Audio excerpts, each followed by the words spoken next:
Last year would have been the 8th year of me trying to get a baby. So while I know all the stories about having children and all that, here I am thinking, oh my gosh, I was at the corner and thinking, I've been struggling for 8 years. And when I was walking into the hospital last year, and that was like, you know what, this is it. I'm actually going to meet the doctor one last time.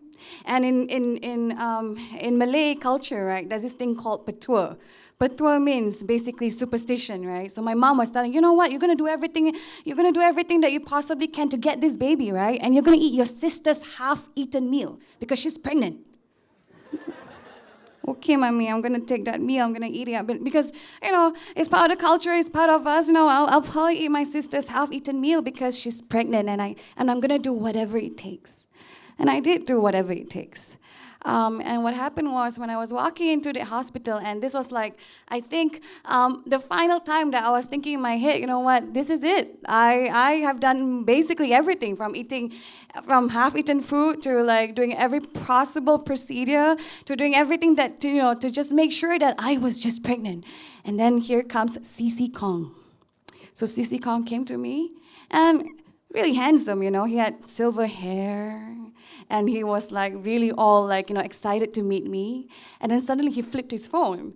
And then while he was talking to me, flipping his phone, I was looking at him and his phone. And I'm like, oh my gosh, I just saw like a purple like E-Z-Link card. You know what it means in Singapore, right? A purple E-Z-Link card means he's rickety old, right? And I thought, okay, I mean, I have been to so many doctors. What's wrong with CC Kong, right? So I gave him his bit. I said, okay, doctor, I'm here. I've been told by my friends to see you. What do you have to say? And he said, okay, Bella, you know what? I've seen your tests. And I think there's just one more thing that I think I need to do, right? I think we're going to do this thing called a laparoscopy and heteroscopy, right? And it's a very simple procedure. It's so simple that it's just literally just a keyhole surgery. It's just 1 day. Okay, here we go, another surgery. All right, so what is it about? Like, why do I have to do this? And he said, we got to check whether or not you have this thing called polyps. It's just one of the routines, right? Because, you've not checked yourself for polyps. So we just got to go in and check for polyps.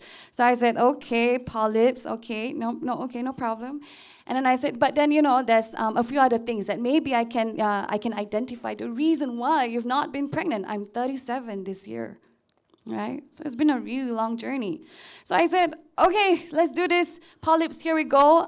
Let's find out whether I have these spots in me that is preventing me from, getting pregnant. And so what he said was, okay, the surgery is going to be like 40 hours from now because we have to go in, get out. We have to see, as quickly as possible. We don't want to waste any more time. You've been doing this for a really long time. 48 hours to do a major surgery? Okay. So and then my husband and he's at the corner, and I'm like, okay, let's do this. Let's talk about this. Are we ready for this next surgery on me? And then I had to go back home, and I was Googling, and I'm like looking at the YouTube videos, and I saw this keyhole surgery, and the nail that is about to pierce me is that long. And I'm like, oh my, this is not a small, tiny surgery. Well, Dr. Kong promised it's going to be small and minor. This is not minor. This is a major surgery. So I had to kind of like, understand the process of like, if I don't make it out alive, right? So I told my husband, I said, look, this is, let's talk about this. Are we ready for this? One last shot at it, hubby. Let's do this. And he's like, okay, if it's just going to be one surgery, let's do this. And then we did the surgery, one keyhole. Not one keyhole, 3 keyholes, right? 3 keyholes right here. And then when I came out of the surgery, there was another doctor, right? This time younger, thank goodness. He came to me and he's like, okay, you're fine. We did what we did. We went in, we checked you. True enough, you have polyps. We found fibroids, and we have this thing called endometriosis.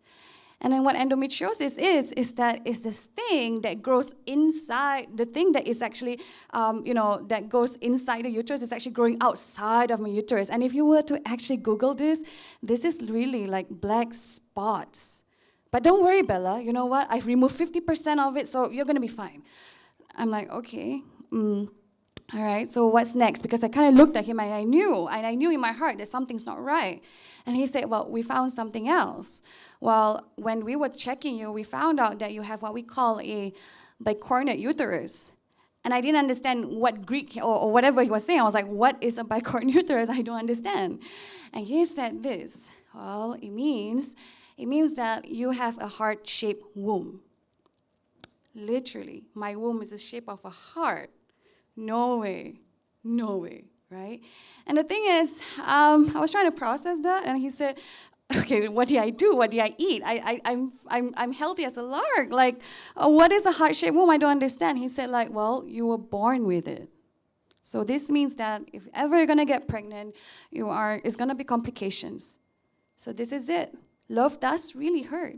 And I have a heart-shaped womb, and it's one septum. It's like that, right? And then it's 2 horns, and this is how it is for the rest of my life.